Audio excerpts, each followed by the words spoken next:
Welcome, this is Polygon Issuance 71 for Wednesday, August 26, 2015. We're doing the show on Wednesday because we didn't do it last Friday. This is Jeff Wilcox, the host of the program. This is going to be a bit discombobulated, and this could be interesting because our guest is going to be Adam Kasky, the chief meteorologist from KSAT in San Antonio. However, we're not sure if he's going to be here or not. So, because I'll let you in on a little secret, we're actually doing this in the afternoon. And he had told me that he would have more time in the afternoon. Well, I didn't get the email until 10 minutes before he was going, the time he posted. So, and then between that and having a bunch of problems with the Hangout, I decided that, well, there was a lot of stuff to talk about. So if I wanted to get that all done, I will do it in this episode, and I could do Adam's episode on the next episode, which will probably be tonight. So you're going to get 2 episodes. Aren't you excited? Anyway, so of the weather going around, we had Danny in the Atlantic. It then dissipated, only to be followed by Erica, which is now in the Atlantic. It's moving toward the Lesser Antilles at this point. We have Ignacio in the Eastern Pacific. We have 2 tropical systems in the Central Pacific, way west of Hawaii, Loki and Kilo, and that's not really bothering many people at this point. We have a lot of cool air over the Great Lakes, and that's slowly moving away. A lot of heat down where our guest is. He had San Antonio was 100 yesterday for the 13th or 14th time this year, something like that. And so it's been rather benign, if you could say that, across the area. But I wanted to get all the stuff out that had happened in the last about 10 days, since we haven't done a show since the 14th is when we did the last show. So I thought I better probably do all this in one show so we can get it all out at once. About a week or so ago, Harry Volkman, who was a very long tenured meteorologist, especially in Chicago, and he started his career in Tulsa, and I believe he was also in Oklahoma City briefly. He passed away.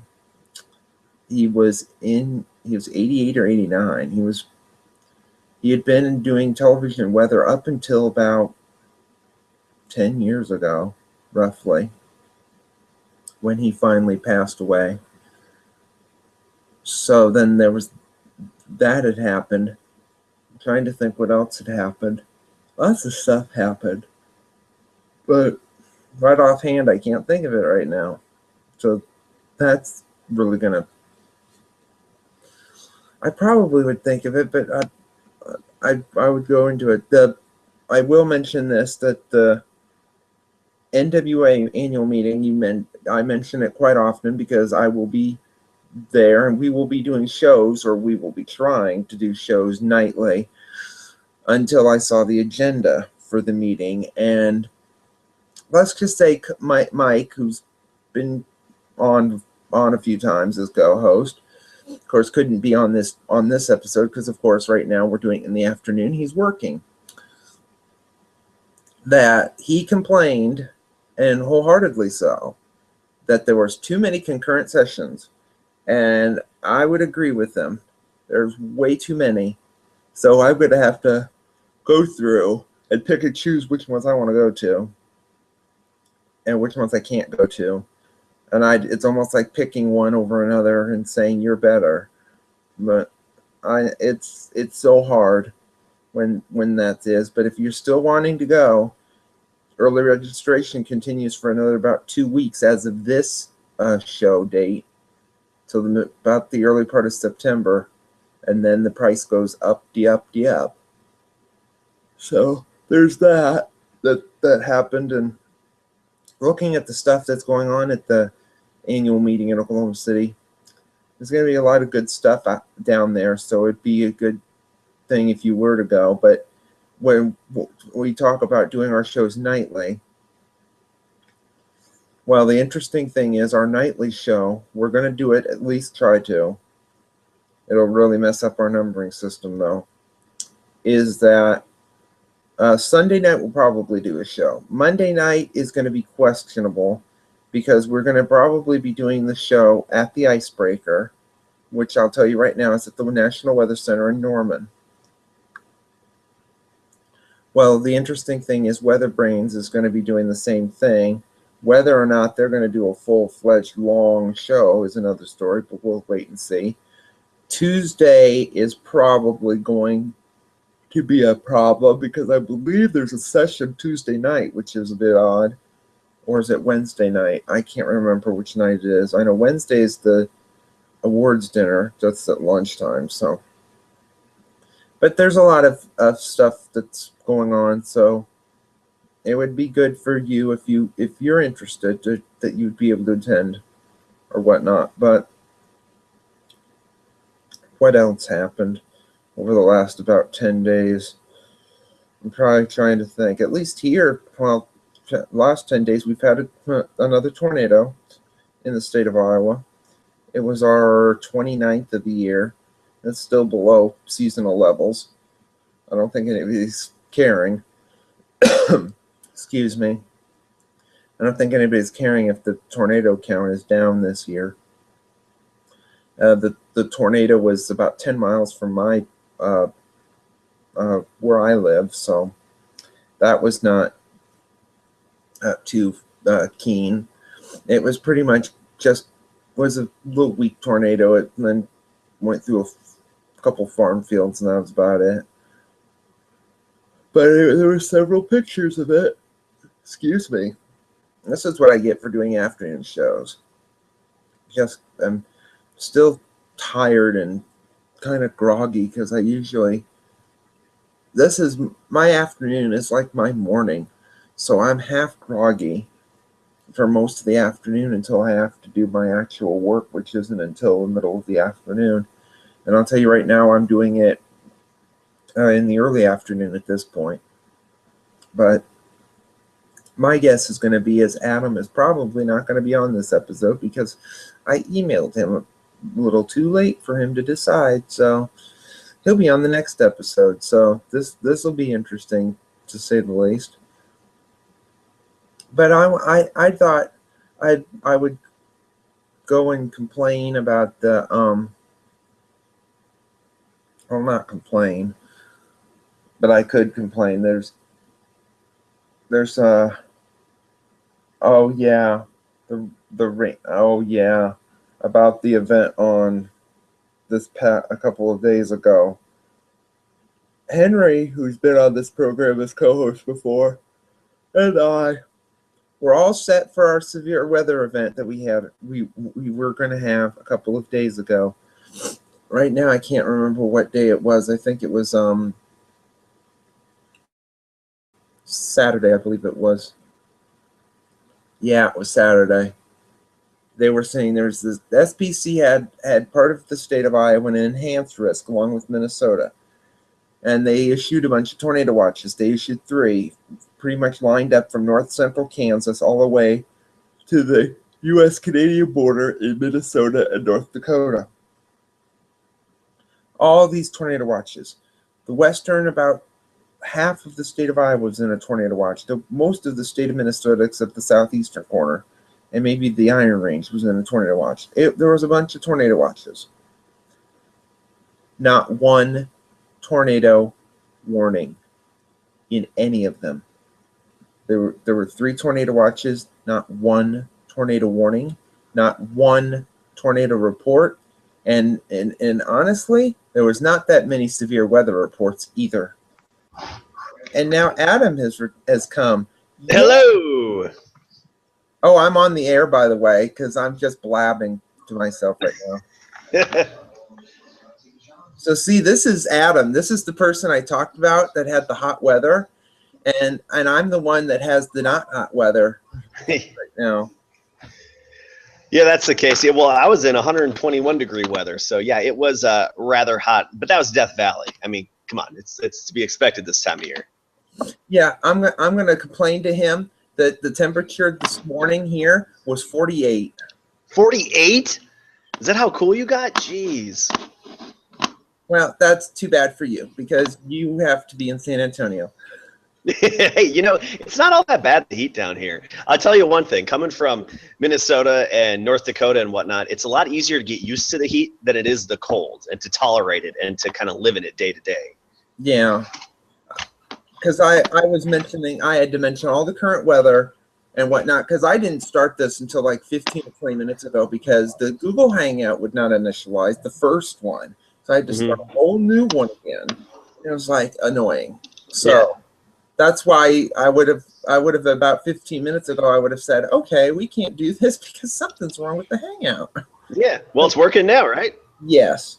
So evidently, for however long you have, and if we have to do this in 2 parts and do another little part at 7 o'clock, we'll do that too if we have to. If that works out. Because heck, we can do 2 shows. You can be the best. You could be the first person to ever be on multiple shows in a row and not be a co-host. Anyway, so this is Adam Caskey. He's the chief meteorologist at KSAT in San Antonio, who has hot weather. And like he had said before, I'll just go through this fairly quickly. He started his career in North Dakota, I believe. Where was it? Fargo, Grand Forks, or Bismarck? Well, you know, I went to school in Grand Forks and worked in Fargo, so both. Okay, so he's from the cold weather, and then he was there, and then he went to Washington D.C., and then he's in San Antonio. So evidently, he does not like the cold weather. You know, I call San Antonio the completion of my climate trifecta. You know, you go from the north to the middle to the mid-Atlantic, then all the way down to the deep south, South Texas. Yeah, I had to move my computer because I was moving it. I don't want everybody to hear that. So, okay, we usually start out, and I'm going to try to go through this somewhat quickly, depending on how much time you have. So, because we might use, if we want to do the second part, we'll do like the significant events because when you were in Washington, there was like lots of events. So we might do that in the second part if you want to.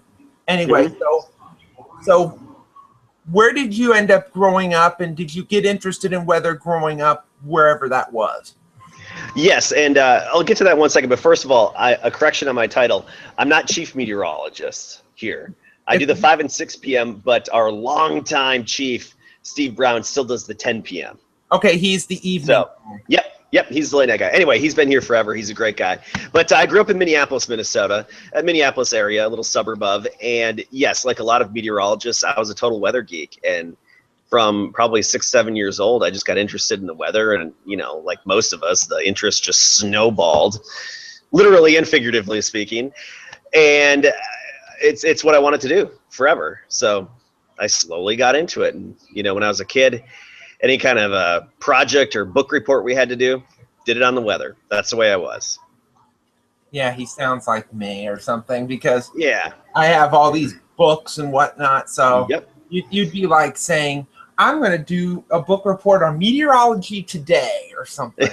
Yeah, exactly. That book, Meteorology Today, my older sister, when she was going to the University of Michigan, she's 6 years older than me, she gave it to me for Christmas because she got a used copy from her friend for like $10 or something.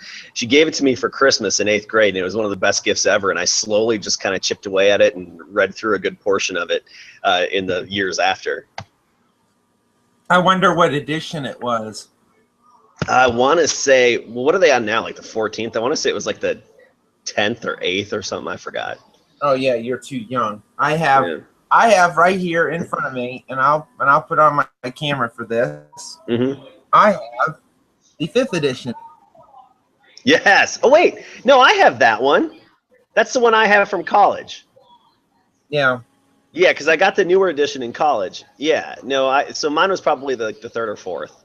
You know, I kept my college books because since I unfortunately didn't graduate, I was like, this is the things I'm paying my loans on, so this is my remembrance of that. So I paid for it. I'm not giving it back. Yeah, no.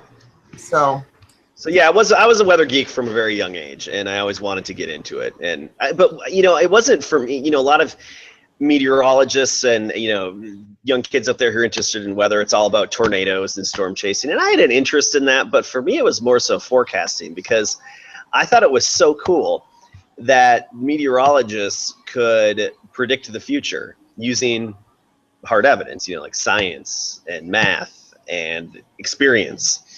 And I just thought that was so neat and unique to be able to do that in a scientific way. But being in Minnesota, I would have expected that there would have been like snowstorms more than tornadoes. Yeah, definitely. I mean, my memories are mostly of snowstorms and, having school canceled every once in a while, and, really cold days and having a skating rink in my backyard. But, we had our fair share of severe weather too, and a lot of severe weather memories, and, so we had both. I won't want to make your age go, no. Mm-hmm. You're probably about the same age as me, or within a couple of years. I'm in my mid-30s. Yeah, me too. So we're about the same. So you would probably, given, and now we're going to go off base, mm-hmm. I would say you were probably too young for the Harmar tornado in '81. Yeah, I don't remember that one. Probably barely can remember the Fridley forest tornado in '86 or '87. I can't remember. Yep, don't remember that one. You remember seeing the video of the tornado just going through a forest and not moving. That would be Fridley. Is that the one from the Yeah, that's the one from the chopper. I remember that, actually. Yeah. Where the chopper got that video. Paul Douglas was on with that one. No, I do have a couple of memories of those bad weather days. Yep. Mm-hmm. Yeah, and then it was '86 because the superstorm was in '87. I have the Minnesota weather history book, so and I don't live in Minnesota. Yeah. Like, okay. But there was the superstorm in '87. Not sure you remember that, when it dumped like a foot of rain on the south side of the Twin Cities. Yeah, no, that's actually that day. Northwest. Yeah. That's one of the storms that got me most interested in weather, actually. Was the superstorm. Yeah, not the superstorm in '93, but no. For especially people like Adam in Minnesota, superstorm means the '87 event. Yes. Not the 1993 event. Nope. The '87 event, and I might go into this, but we're trying to press for time because Adam's working. So, but for those that wouldn't know, the '93 event, of course, is the big snowstorm in the East Coast that went down in the south. And it hit Minnesota hard too with a lot of snow. That was on Halloween. I'll never forget. That Adam, that's the '91 event. Oh, the '91. You're right. Never mind. That's the Halloween blizzard. Yep. We're getting to that because we're racking up the storms. Because the '87 event was the one with the tornadoes, and then the thunderstorm slid into the southern suburbs and then stalled for hours, and it just kept raining and raining and raining, and dumped 14 inches of rain and Bloomington, I think it was, or something. And Interstate 494 flooded and was completely flooded for like a day and a half or something. And you could see, there's a picture, and I have it in a book, where you can see boats going down the interstate, and they're in like 6 feet of water, and they're just going down the interstate paddling or something. It looks really goofy. Maybe Minnesota needed another lake. So if right. But then there was the Halloween blizzard, which for those that don't know that's another case of the Midwest remembers that event, while the Northeast remembers the storm of the century taking place in time. Mm-hmm. Which is totally confusing, and we're getting into that. But then there were several events. The flood of '93 didn't affect Minnesota. It affected here, but not really in Minnesota that much. But yeah, there's lots of weather events that went on. So then it makes me think, you were in Minnesota. Why the heck did you go to North Dakota? Was that pretty much because you didn't want to go to Wisconsin? Because Minnesota people hate Wisconsin. Yeah. Partially, I looked at UW-Madison. I liked the school and everything, but I visited North Dakota, UND, and I was actually really impressed with their meteorology department. And it's this great department that they have up there, and I was just sold on it right away. And so that's where I ended up going. And it's never looked back. It was fantastic. Great place, good decision. A little hidden gem in the prairie, if you will, in terms of the aerospace department. So what was it like there at North Dakota? It was cold, and well, that's a good. Yeah, I mean, that's obvious, but here's the thing. So Minnesota's cold enough. Iowa's cold enough. I honestly didn't think it would be that different going up to Grand Forks. So you're about 70 miles south of the Canadian border. And I had been into northern Minnesota plenty in my life before then, to experience some colder weather than the Twin Cities. But my goodness, it is noticeably colder up there than it is down in the Twin Cities, especially because of the wind. The wind is always whipping. They average like a 15 to 20 mile per hour wind, and it's just always going, and it just cuts right through you, especially in the in the cold season.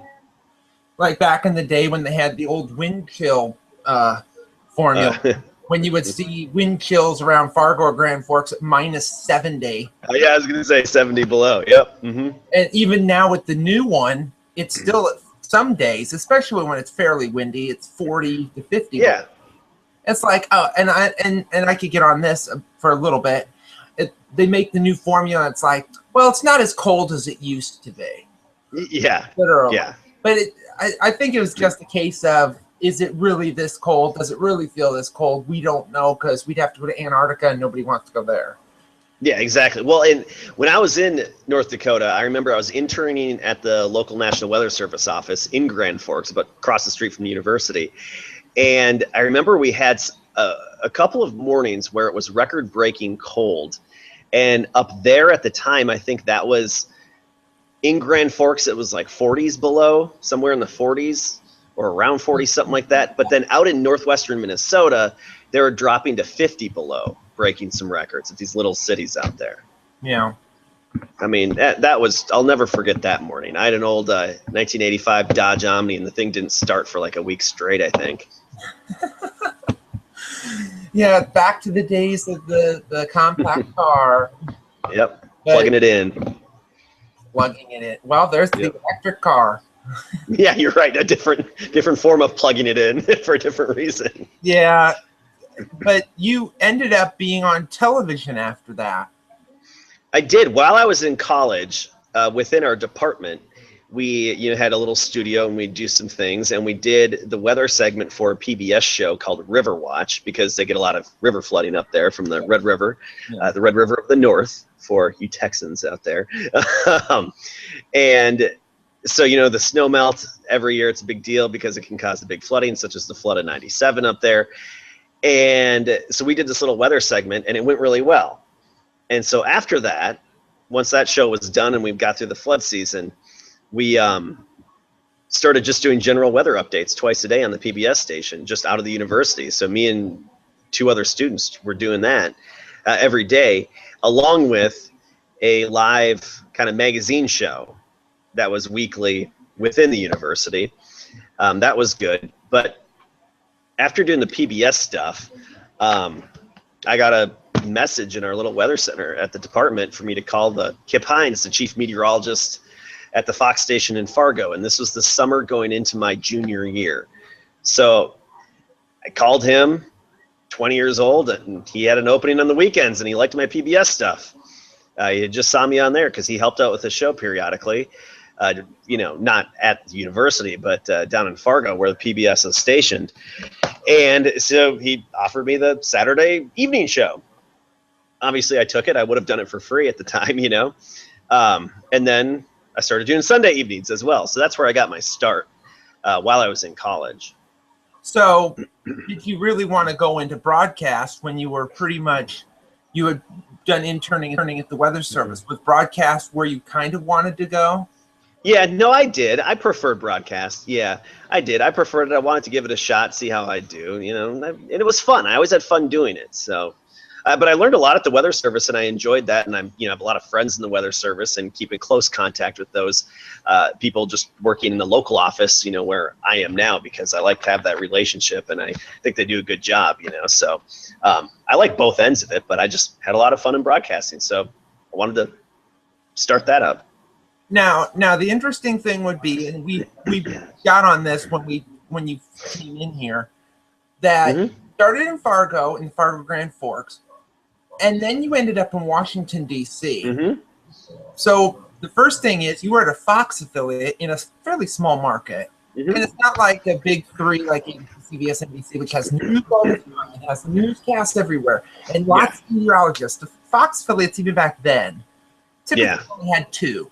Yep. Weekday evening and weekend evening, and that was you. Yep. Mm-hmm. How the heck did you get to Washington, D.C. doing that?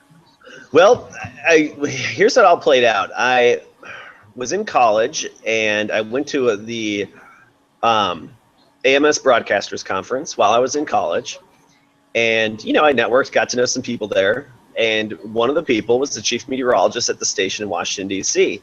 And we kept in contact, and they had an opening for not a full-time on-air position, but mainly weather producing and filling in, that kind of stuff. Yeah. And so I got that job. And then just over time, it turned into strictly full-time on-air.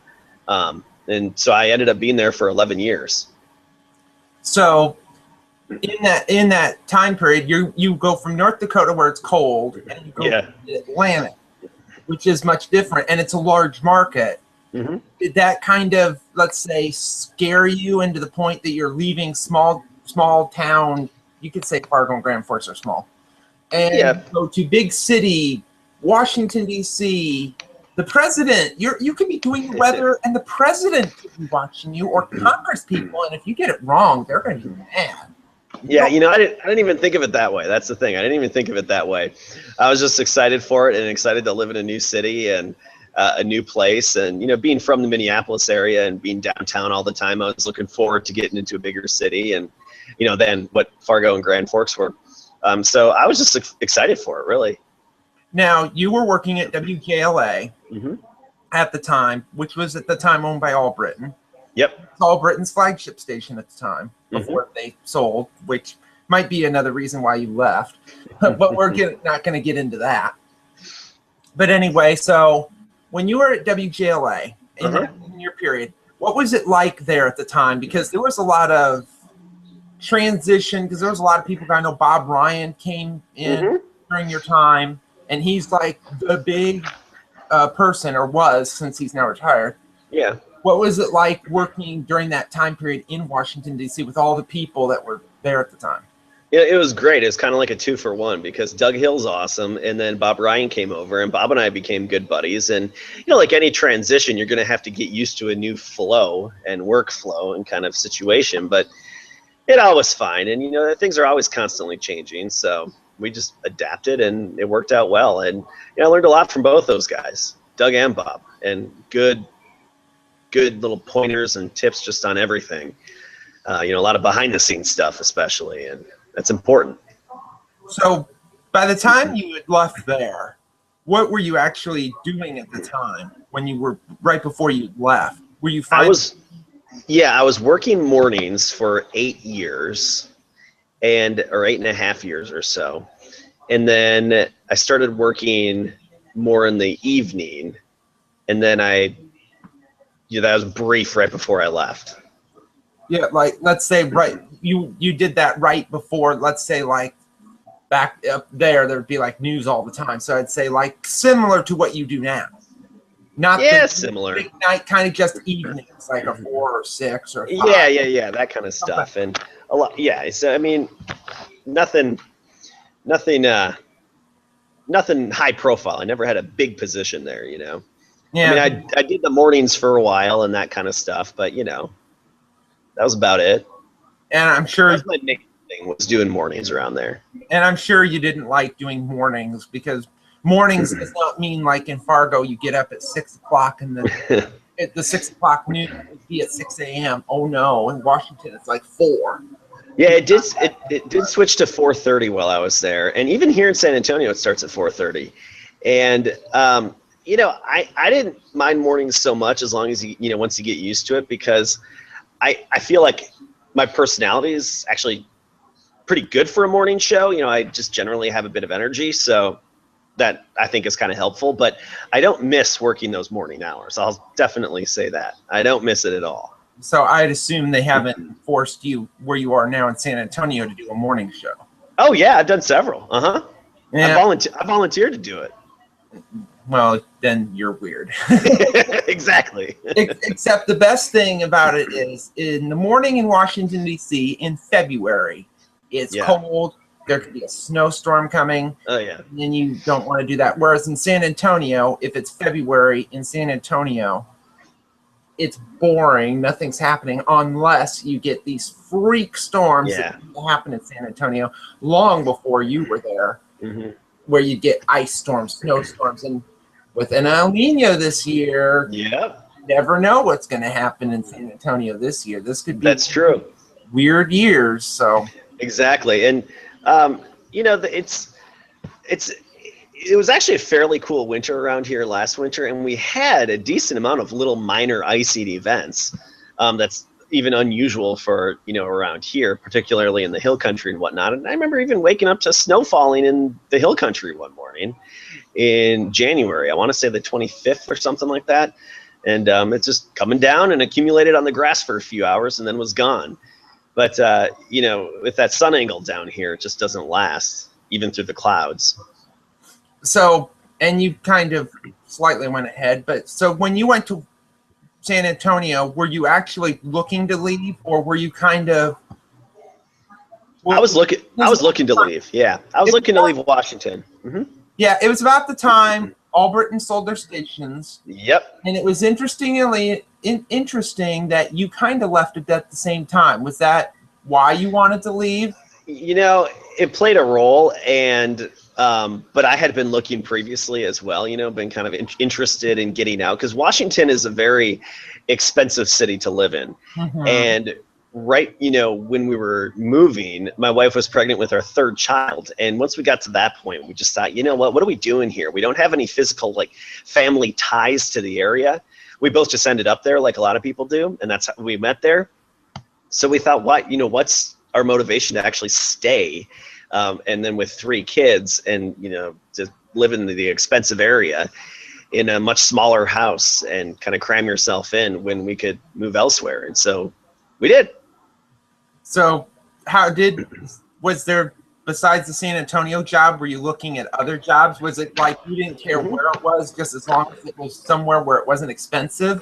No, I cared. I was looking at some other jobs too, and I had a few other opportunities, but for me, it was mainly, you know, what's the station you're working for, you know, what's it like there, you know, the morale and the ownership and stuff, and what would the position be, and then also the cost of living in the city. That's a big factor too. So I'd assume San Francisco was not on the list. No, exactly. Expensive. Yep. You'd be living with your wife, 3 kids in an apartment in San Francisco. And so when you came to San Antonio, which was last year, correct? Yeah, a year ago, April. So you came down there, and of course, most of Texas had been in a drought. Yeah. For like ever. Everybody was in a drought. 5 years. Except now, until about a month ago when it's drying up again. So it's starting to dry again. So when you came down there, there's no rain, nothing's happening, nothing's growing, and then all of a sudden the pattern just changes so quickly, and now it's just rain, rain, rain. The drought disappears. Were you prepared for this complete switcheroo when you went down to San Antonio?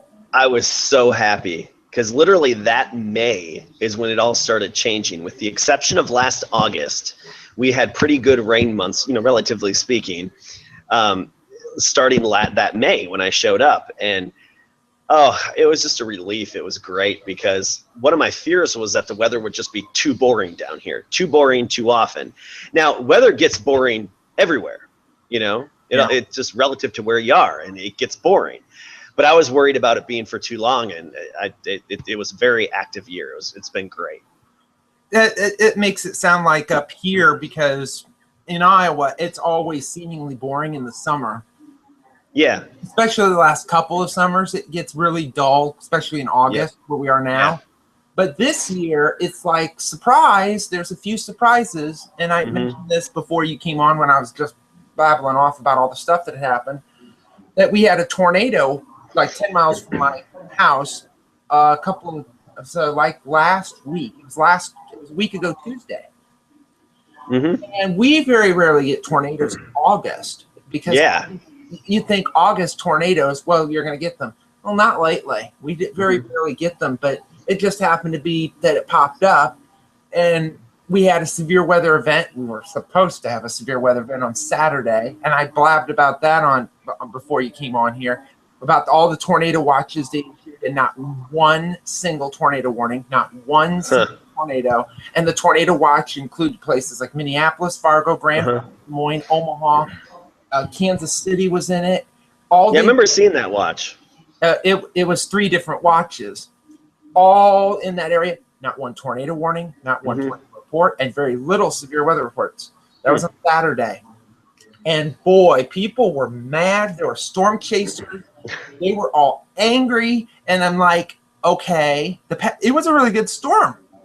Very dynamic for August. But the problem was, it was in August. It isn't like April or May when everything is crazy. The jet stream is more active. August tends to be more boring. You get a storm like that in August, nothing happens. You get a storm like that in April, you've got hundreds of tornadoes, and it looks like April 27th in the southeast or something like that. So it tends to be, for like a place like San Antonio, you could have one storm go by and nothing happens, clouds, maybe rain. But if the same storm happens in, say, the winter, when the jet stream in the south tends to be more active, like it might this year because of El Nino, the same storm that looks like, I'll just say it, crap in the summer, in December, January, February, could dump flooding rains in San Antonio, could dump snow in the hill country, it could do all sorts of stuff. So I'll leave you this question. Well, I'm not leaving you until but what do you think of the weather in San Antonio is going to be this coming winter because of El Nino, or Godzilla El Nino, as people are sometimes calling it? Yeah, I know. I hate that term. But anyway, I do think that there's a pretty good shot that it's going to be another cold winter and with above average precipitation. And that would lead me to believe that there'd be a higher likelihood, too, of more icing events. And icing events around here, it's elevated roadways, but you'd be surprised how many of our highways and roadways in general are elevated roadways. It's amazing. It's not just bridges and overpasses and ramps.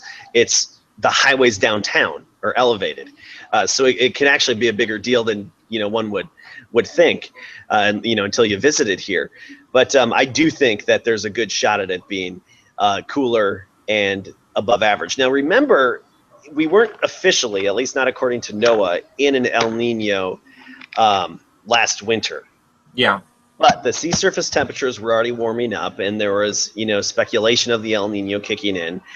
I mean, our weather pattern was basically that of an El Nino, around here in South Texas, and also then into the spring, it was just disturbance after disturbance coming down from the Pacific Northwest and coming off the North Central Pacific and dropping southward into our area, and just day after day, rain, storms, and some flash flooding as well. But we're flash flood alley, so that happens. But it was good. It was good. We needed all that rain.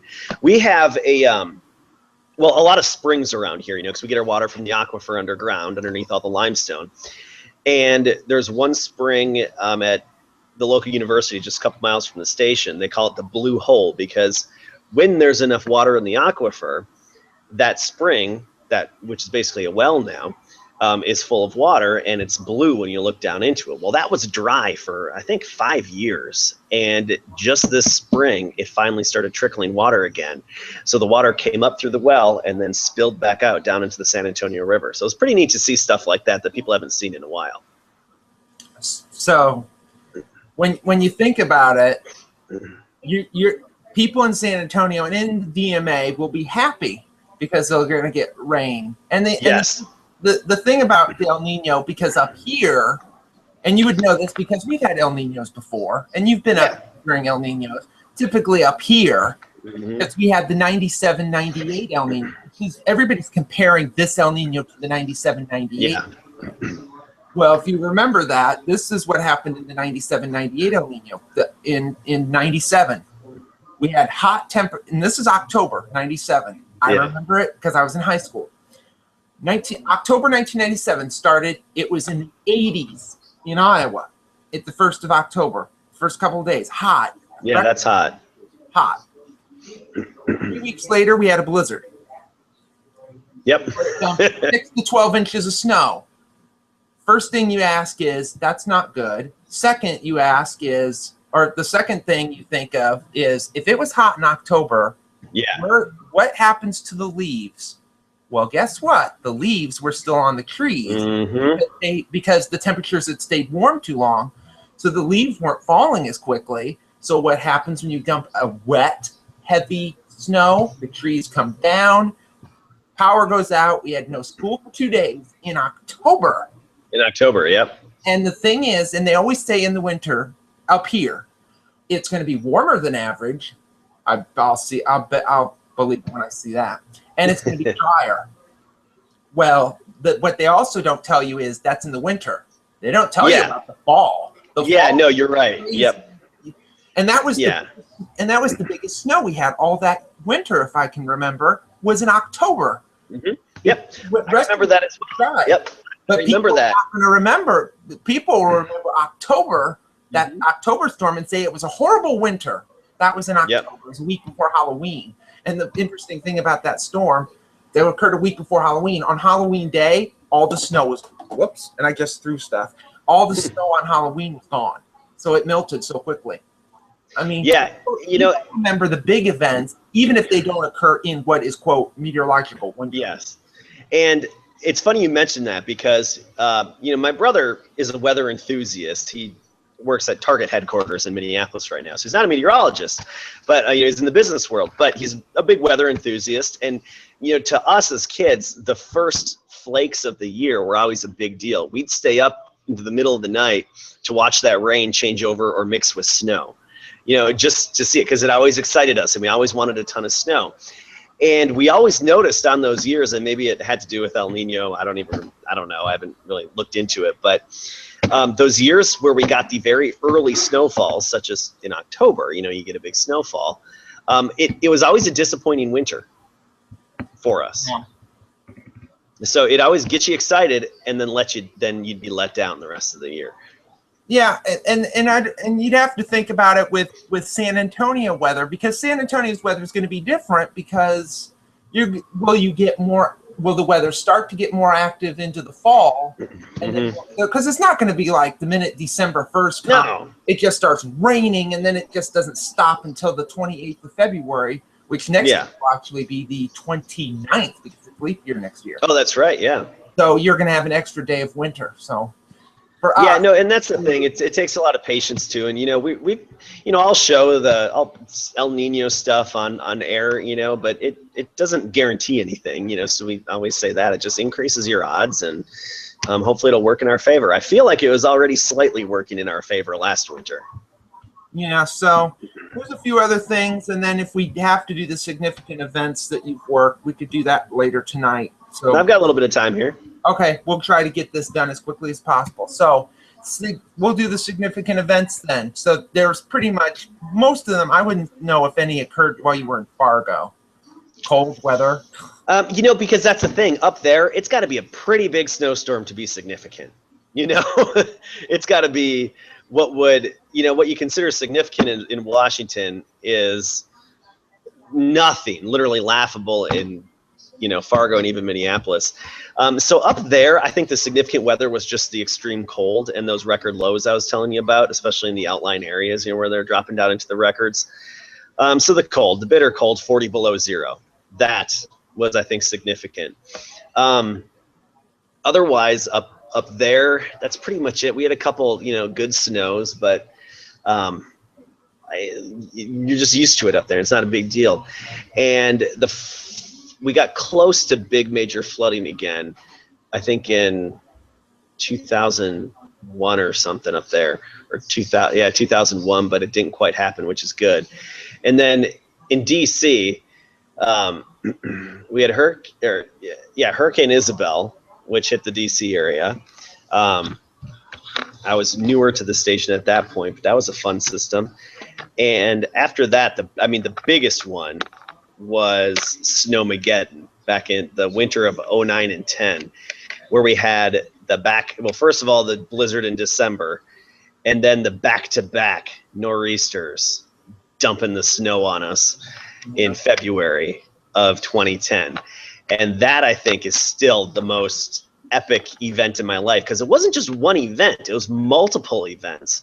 And I know there's a big gap between the December and the February ones, but in the DC area, you know, for snow lovers, so I'm going to say it in the perspective of a snow lover, because I'm a snow lover, you're lucky to get that big one once a year. You know, you're lucky to get it. And so once we got it in December, we all just thought, well, that's it. We got ours. You know, the rest of them will be close calls. You get a lot of close calls in the Mid-Atlantic.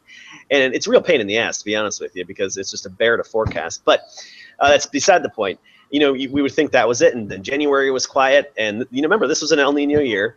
And then February came around. And boom, the back-to-back. I mean, it was unbelievable. That year, I think Dulles pulled in about somewhere around 70 to 80 inches of snow that winter. Just impressive. So that was a big one. And, you know, I went to the coastline to cover some tropical systems that were brushing up against the coast, you know, in Ocean City, Maryland, that kind of stuff. Oh, so you were the, quote, blow-dried boob that goes out and has your hair flying in the wind. I was that guy. I was out in our, you know, in our mobiles truck, you know, doing all that stuff. So that was my main gig, was to be doing all that. And just wait. Sorry to interrupt. Just wait. Yeah. You have to do that when a storm comes toward Texas. Hey, that's fine with me. I mean, I like being out in the middle of it. You know, if you're going to be a weather person, a lot of times I feel like it makes sense to be out in the weather, you know, if you can safely and successfully pull it off. But if a couple of icing events around Washington, and we had, let's see. I know Irene went up the coast and got in trouble, but it didn't hit Washington that much. No, but I remember, I think that's the one I had to do the overnight shift, because we covered it wall to wall, because it was like a Friday night or a Saturday night or something. And we were just covering it wall to wall, and it brushed right along the coastline. And I had to do the overnight shift. I was on from like 11 p.m. to 11 a.m. straight or something like that, or 8 a.m., you know, 11 p.m. to 8 a.m. straight. And that was fun. You know, it's all good experience. My highlight of that is, I think CNN picked us up for an hour in the middle of the night and just aired us for a full hour. So, hey, there's that, right? I went network on it. But otherwise, you know, I'd have to really think, because Commutageddon, you know, in DC, they put a Geddon after every kind of storm there is. Commutageddon, when the forecast was spot on, even though people always like to blame, you know, the forecast, we all nailed it. And our forecast was right. It's going to be a heavy, wet snow coming down hard for just 3-4 hours in the afternoon. Well, as usual, people just, okay, whatever. They wait till it actually starts snowing, then they all go out. And it was the same thing that happened to Atlanta. What was that, 2 years ago now? Almost 2 years ago? Yeah. It was, yes, it will be 2 years ago this January. You know, when before that hit Atlanta, unfortunately, I knew exactly what was going to happen, just because of my experience in Washington. Same scenario, same setup, same response from people. You know, oh, we're going to wait, you know, blah, blah, blah, blah, blah. And I thought that morning, I'm like, you're screwed. You know, it's going to be complete gridlock. And it was. But we had that same situation years earlier, just didn't grab the same headlines. But people were stuck. You know, they didn't get home from work until 7, 8 a.m., quite a lot of them. And, you know, fire trucks were stuck and couldn't move, and they just shut their lights off and stayed in the truck because they couldn't respond to calls anymore. People were sleeping on the GW Parkway, you know, along the Potomac River. I mean, it was just, you know, that's a memorable storm as well. But the forecast was right. You know, it's not like it was this surprise storm that hit everybody. The one that it came without warning type storm. Yeah, exactly. You know how they like to try to squeeze that in newscasts and stuff. And surprise storm, surprise this, you know. But okay, that makes me think. Okay, do people in San Antonio have the same type of, quote, attitude to that? Or are they going to be like, if you were going to predict an ice storm, that they're actually going to do something and make sure they're home and not in the bad weather? No, I feel like around here, they're a lot more in tune to it and a lot more involved with it. So, you know, getting the response and getting people to do what's, you know, necessary or what they should do to prepare, I think is a lot easier to do around here. And so, I mean, I like that aspect of it. And, you know, one of the unique things about coming down here to forecast is, you know, in Washington, you know, usually you talk about having a rainy day or a stormy day and you say, you know, unfortunately there'll be some showers tomorrow and blah, blah, blah. Maybe it'll get in the way of this or that. Here, you don't dare say, it'll be kind of a, you know, a nasty day with rain all day. I mean, that's considered a beautiful day because of, you know, it's so often in drought down here.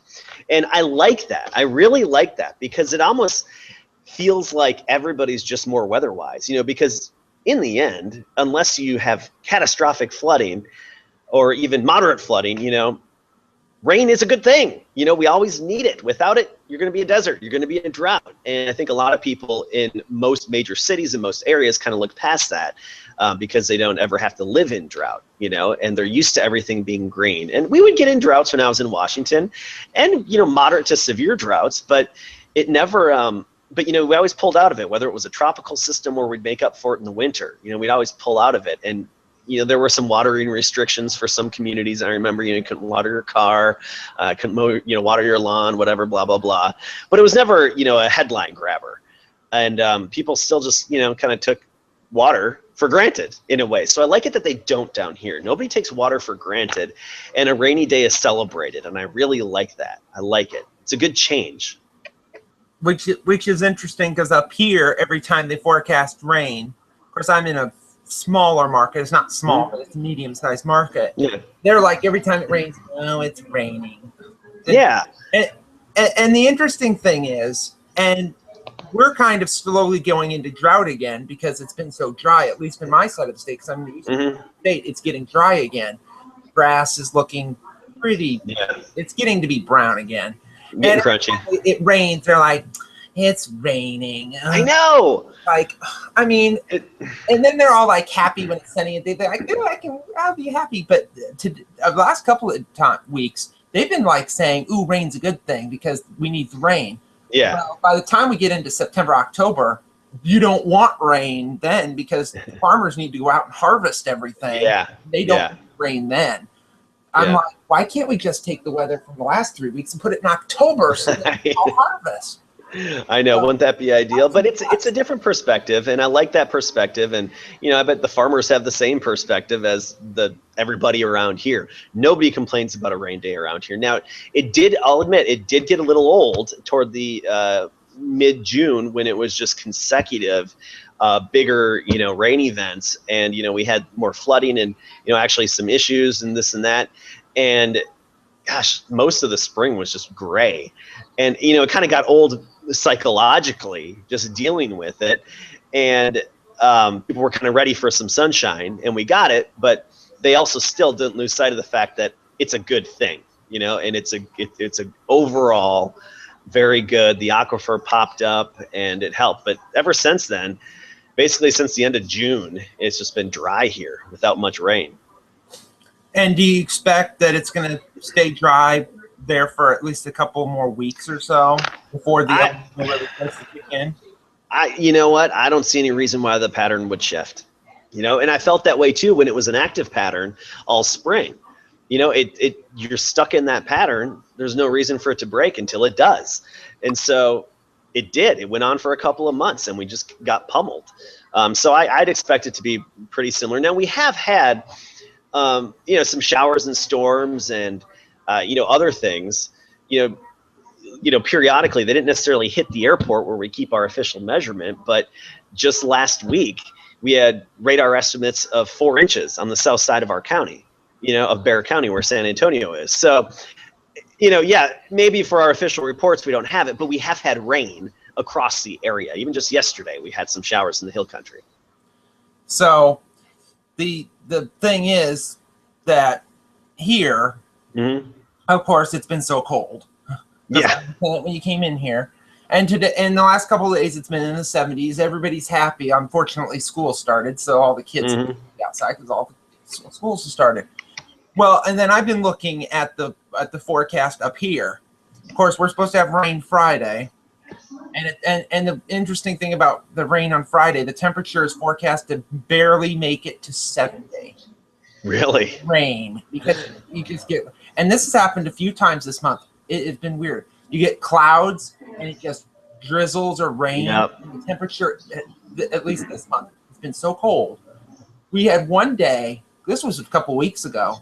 Remember, this is August. Iowa, Yeah. even Minnesota and even Fargo. August, hot. Yeah, absolutely. Hot and humid. Hot, humid because of all the corn and soybeans. Yep. Yep. The temperature that day, the high temperature that day was cloudy. It drizzled a little bit. Was 62 in mid-August. Was that a record cold high? I don't know. I think it probably was because it was so cold. I went outside that day in a thermal because it was so cold, and it was windy that day. Yeah. It felt like October. It was horrid. And I'm thinking, if it's this cold now, because this goes back to the drought year 2012, which was a really bad drought year in the Midwest, especially, and pretty much large portion of the country. Yeah. In March that year, it was 90. In March of 2012. I'm thinking, yes. It's hot now. What is it going to be in the summer? Well, in the summer came, it was 105. So it was like horrible. Yeah, that was the bad drought up and down the whole midsection of the country. And if it's like 60, 62, 63 in August, what is it going to be like in October? Which makes me think of this early season snowfall event that I mentioned earlier with El Nino. Yeah. So. Well, and that's another thing on the whole perspective of, the different perspective of people here from what I'm used to forecasting for and forecasting with is what I like about it too is, so we got our rainfall, we got out of the drought, and it took about a year to fully keep chiseling away at it and chipping away at it. And then we pulled out of it, and, people weren't just saying, well, just bring on sunshine. We'd get rain popping up, and I would refer to them as maintenance showers. Hey, we've got some good maintenance showers moving in right now. We could have a few more maintenance showers, later in the week, that kind of stuff. You still keep that perspective. Yeah, unless you were, when you talk about they chipped away at the drought, unless you were in North Texas and Oklahoma where their drought, exceptional drought to nothing in 3 weeks.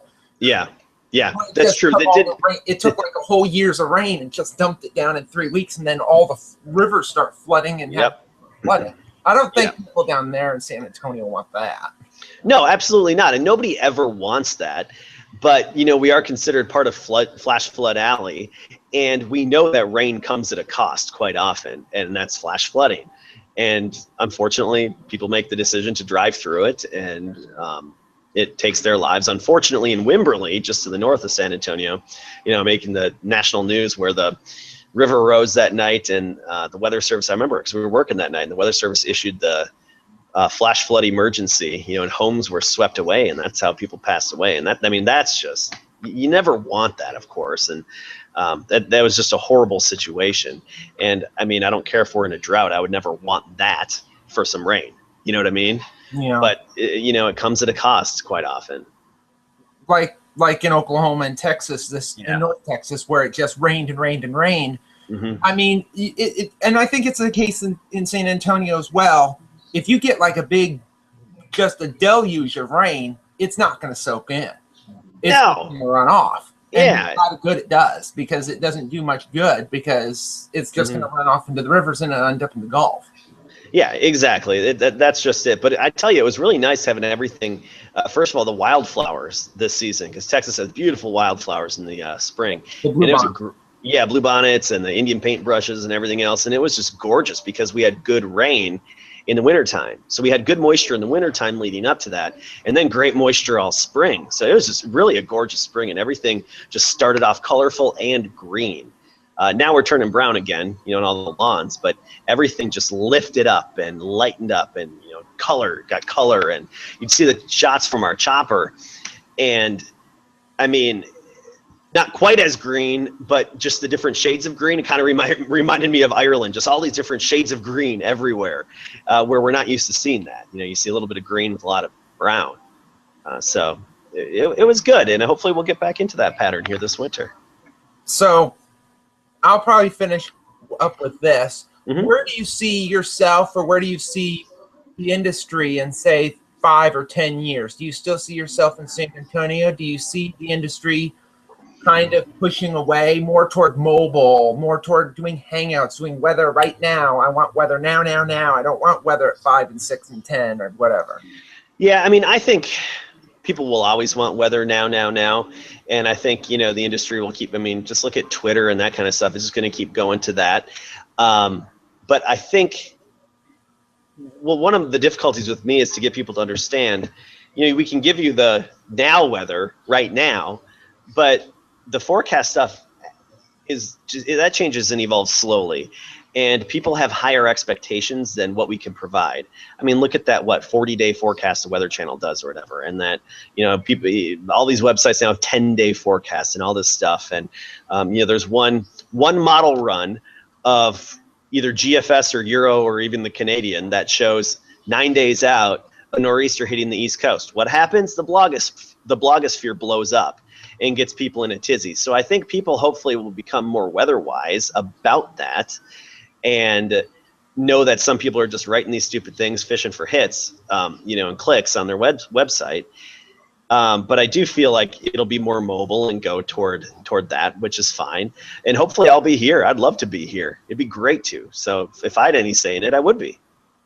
So you don't want to move. You want to stay here for the duration. I would love to. And because for me in this business, it's not, I honestly didn't even look up what size market San Antonio was before coming here, because I didn't care. I cared about the station, the people, the city, and the cost of living, you know, and a few other factors. But to me, it's not all about market size and number. It's, you know, what you're doing, who you're doing it with, how it's going, what's the result, and that kind of stuff. More than just, well, I want to be in this size, or I want to be here, I want to be there. And, you know, I'm from Minneapolis, and I love that area. But for some reason, I've never really felt a real urge to move back, you know, which is maybe because you don't want to end up seeing snow in May. Well, I tell you, even right after moving to DC, I realized that spring is my least favorite season in the Midwest. It's the worst. It's just muddy and slushy and mucky, and that, you know, that gray snow, the dirty snow, and just when everything melts, it's disgusting for, you know, March and especially April and into a good portion of May. And I don't miss that. I do not miss that, that's for sure. But the weirdest thing when I first moved to DC, and I moved there in the winter, was that the grass is green all year long. That's the first time in my life I had experienced that in the wintertime. Even if there's not snow, the grass is still green. And that was the hardest thing for me to get used to, was greenery all year, even without the snow. Because you know how it is in the Midwest. You don't have snow, well, you got brown. You know, everything's grass goes dark. It's like Texas in the summer. It's brown, you know? So there's that. And one more thing I want to touch on is one thing that, you know, really fatigued me while in Washington, D.C. And I look back at past events from this last winter, and I'm so happy I wasn't dealing with these in Washington, is, like I said, the whole blogosphere and social media side of things, and the bad and irresponsible and misleading posts that people put out there. And, you know, about those, oh, it could be a nor'easter, or the Euro says we'll get 13 inches of snow 7 days from now. You know, and they'll put that kind of stuff. And, you know, I was always putting out fires in the wintertime, because people, like I said, they still don't understand that, yes, those forecasts may be out there, but they're not any good. But it doesn't matter. If they're out there, they want them. People want to consume them, and they want to see them and see the, well, what if? And they still have a hard time putting together the fact that 9 times out of 10, that's not going to happen, what it says so far out, especially on the East Coast, where just those minor track movements in those nor'easters make a huge difference. And so that was really fatiguing, just constantly putting out fires, sometimes just in our own newsroom. Oh, well, I saw this posted, blah, blah, blah, blah, blah. I mean, you know, so then they lead with it or something. You're like, what? And, you know, they toss you with it. It's really frustrating. And so that just got old. It got old fast in the winter time, because, especially because it's an area where they get a lot of snow sometimes, but they don't get it enough to accept the fact that they need to learn how to drive in it and live with it, and not just ignore it and cancel everything. So if snow is a big deal, you know, a half an inch will close school. half an inch. So that's the thing. It was still a big deal, and you had no room for error with it either. You know, just zero room for error because of all of that. And so it was great, you know, for experience and everything, but it really wore me out in that sense. And I miss the days before social media and all these bad, irresponsible posts and these people putting this and that out there for a little attention, or, you know, putting keywords in there. Well, I said it was possible, you know, blah, blah, blah. It's just, you don't put that stuff out there until it's probable, you know? So it's that got really old to me, really old. And down here, we don't have to deal with that as, you know, done on the same level. And I talk to people about that who haven't worked in those kind of areas where you get that, and you get that hype and whatever. And, you know, it's like they don't quite necessarily understand it, but it sucks is what it does. It wears you out, and it gets old. And unfortunately, it takes the fun away from the job. That's the unfortunate part of it too. Yeah, and I assume it's not just wintertime. For example, even where you are now in San Antonio and in Washington, your summertime putting out fires would be, well, there's a hurricane coming. Yeah. Similar to, say, like Danny, where everybody was thinking Danny was going to do something. Yeah. It died immediately. Yes, exactly. But that's the thing. People forget about those. And that's the problem. You know, the people, as in like the general public, forget about that. You can always say, hey, well, remember when they said blah, blah, blah, blah, blah, and what happened? Nothing. Oh, yeah, that's right. You know, it doesn't matter. The history is forgotten by so many consumers of weather. And, you know, that's part of the issue. But you're right. Luckily here, we're far enough inland where, you know, we keep an eye on the tropics, and we hope for a tropical storm because we could use a nice good soaker for a day or two. But we're not like Houston or Corpus Christi, and we're not right on the coastline, so we don't have to deal with the hype and hoopla that those markets do when something develops. You're just hoping that something's not going to come out as a surprise in the Western Gulf and then it just runs straight northward. Yeah, I mean, well, yeah, we don't have to put out those put out those fires from social media posts and this and that, and so that, you know, and that's nice. I like that because we're a good 3.5 hour drive from the coastline, so we're not exactly along the coast, but close enough to be influenced. Yeah, it would, even if it's, let's say, for example, a major hurricane hits, say, Corpus Christi.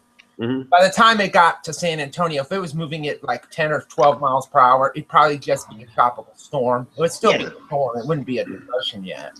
No, exactly. Yeah. It would just dump a bunch of rain, and it would be breezy. It'd be perfect. It would be perfect. And people would go outside and probably go through the streets and dance at the Alamo or something. Yeah. Probably. Yeah. Because Because on the website that I have with a bunch of people, the Iowa Weather Network, I do the forecast, which I'm going to be doing shortly. Okay.